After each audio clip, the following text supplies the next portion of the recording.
क्यों लोग कनाडा या दूसरे कंट्रीज़ में जाने के लिए इतने ज़्यादा उत्सुक होते हैं? इस पर हम बहुत सारी बातें कर चुके हैं। आज बात करेंगे एजुकेशन 12th तक फ्री है, मेडिकल के बहुत सारी चीज़ें फ्री हैं।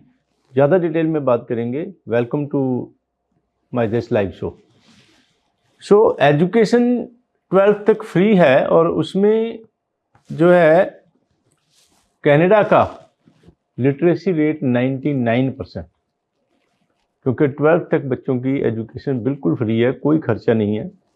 इंडिया की जो लिटरेसी रेट है वो 74% है और एजुकेशन जो है वो प्रोविंस एंड टेरिटरीज उनकी रिस्पॉन्सिबिलिटी है, प्रोविंसेस उसका ध्यान रखती हैं। और आप हैरान होंगे कि स्कूलिंग इज मैंडेटरी, स्कूल जाना बच्चों के लिए ज़रूरी है, स्कूल की हाज़िरी ज़रूरी है 6 साल से लेके 18 साल तक के बच्चों के लिए कनाडा में।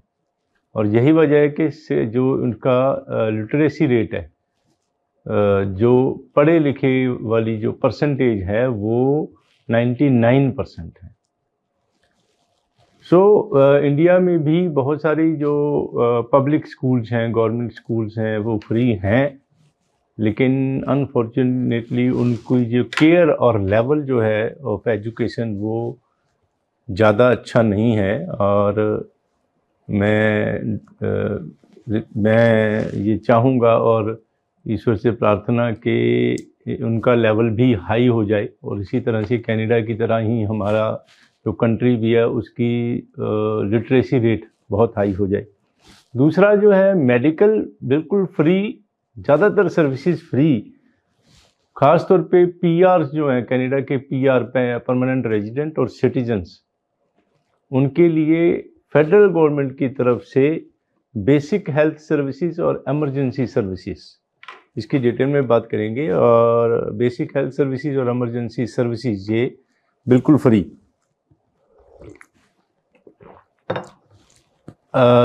डिटेल में डिस्कस करेंगे कि क्या फ्री है और क्या नहीं है।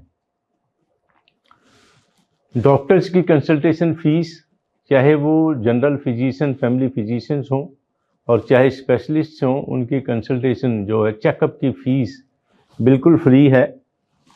हॉस्पिटल एडमिशन्स वो बिल्कुल फ्री है। मेडिकल एग्जामिनेशन के जो टेस्ट्स हैं वो बिल्कुल फ्री हैं। सर्जरीज जो हैं, सर्जिकल ऑपरेशंस, वो फ्री हैं। क्या फ्री नहीं है वो है डेंटिस्ट्री, दांतों का इलाज। ऑफ्थेल्मोलॉजी का मतलब आँखों का इलाज।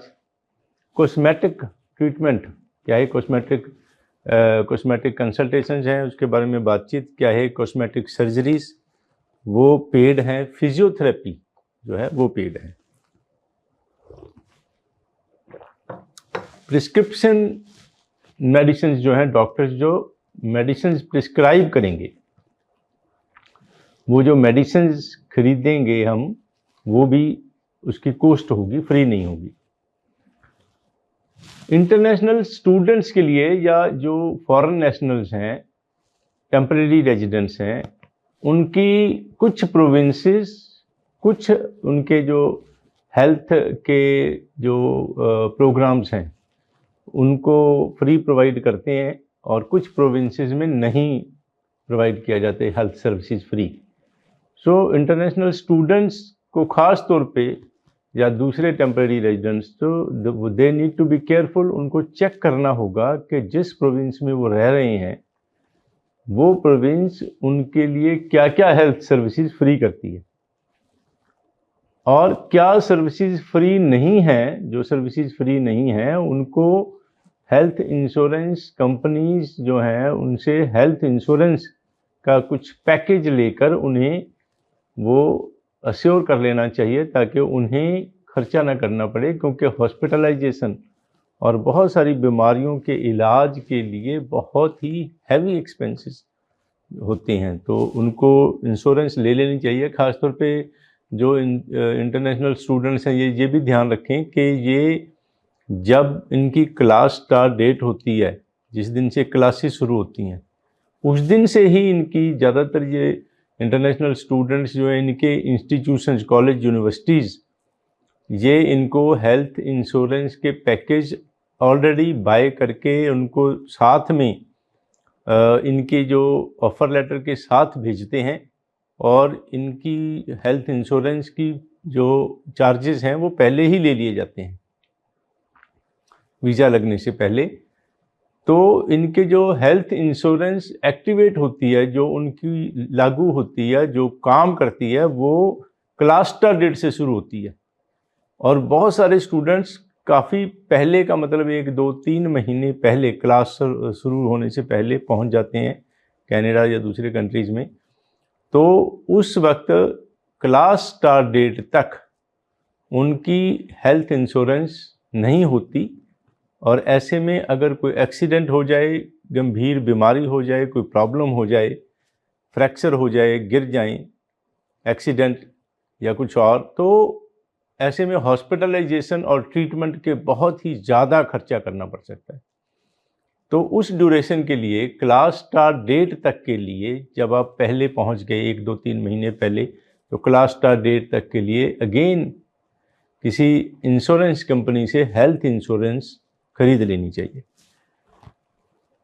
और ये देख लें कि आपकी जो प्रोविंस है उसमें कौन कौन से हेल्थ की सर्विसेज आपके लिए फ्री हैं, और ख़ास तौर पे अगर आप एक प्रोविंस से दूसरी प्रोविंस से विजिट करने जा रहे हैं, चाहे हफ्ते के लिए, क्या महीने के लिए, या ज़्यादा लंबे टाइम के लिए, तो उस समय में आपकी जो प्रोविंस है उसकी जो हेल्थ की जो फ्री की जो सर्विसेज हैं वो दूसरी प्रोविंस में काम नहीं करेंगी, क्योंकि आप स्टडी कर रहे हैं, आप जो स्टूडेंट हैं या रह रहे हैं एक प्रोविंस में, और आप अभी कुछ समय के लिए टेम्परेरीली विजिट किया आपने दूसरी प्रोविंस में।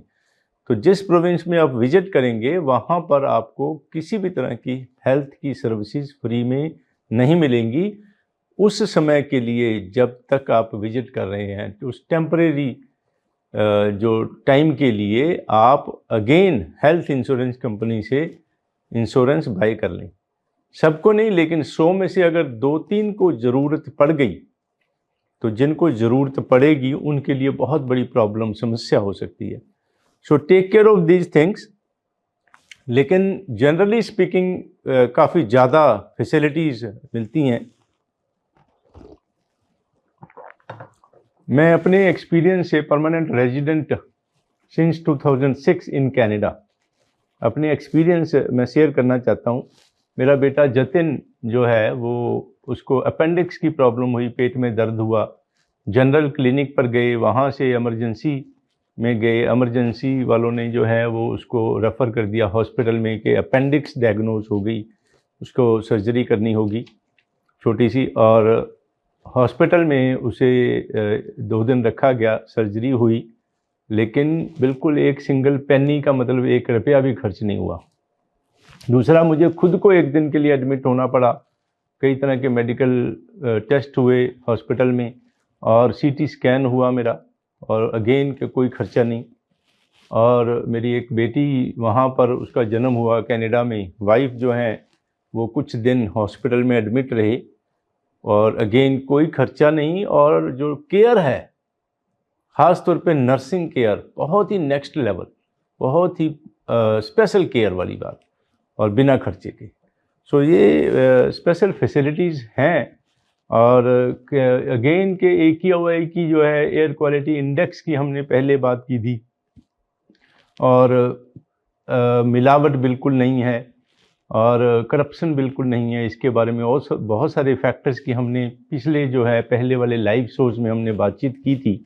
और अगेन अलग अलग लाइव शोज़ में अलग अलग टॉपिक्स पर हम बातचीत करते हैं, और पिछले लाइव शोज़ में जाके दूसरे टॉपिक्स के ऊपर आप जानकारी ले सकते हैं। मैं doctor Ravi Garg, CICC member और कनाडा गवर्नमेंट, कनाडा एम्बेसी से मंजूर शुदा immigration education consultant, Canada embassy की वेबसाइट cic.gc.ca पर मेरा नाम, 2003 से पायनियर इमिग्रेशन का CEO, और आपके लिए 100% honest, ethical, professional, genuine information के साथ जेन्युइन सर्विसेज की जिम्मेवारी और guarantee.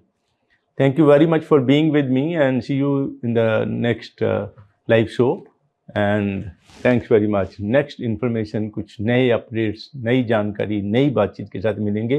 Facebook, Instagram, YouTube channel जो है आप सब्सक्राइब कर लें। बहुत ही अच्छी अच्छी इन्फॉर्मेशन, इसको आप ज़रूर शेयर करें अपने फ्रेंड्स और रिलेटिव्स के साथ, ताकि उन्हें भी ये सारी इन्फॉर्मेशन मिल सके। इस बारे में एजुकेशन को लेके, मेडिकल को लेके, या अलग अलग कनाडा में रहन सहन, वहाँ के वेदर को लेके, अगली बार हम वेदर पे भी बातचीत करेंगे। कनाडा का वेदर काफ़ी ठंडा होता है सर्दियों में, और उसके बारे में ज़्यादा डिटेल में बातचीत करेंगे। लेकिन वहाँ के बारे में कोई भी जानकारी के लिए आप मैसेज करें कमेंट बॉक्स में, हम उसका रिप्लाई करेंगे। थैंक यू वेरी मच, धन्यवाद।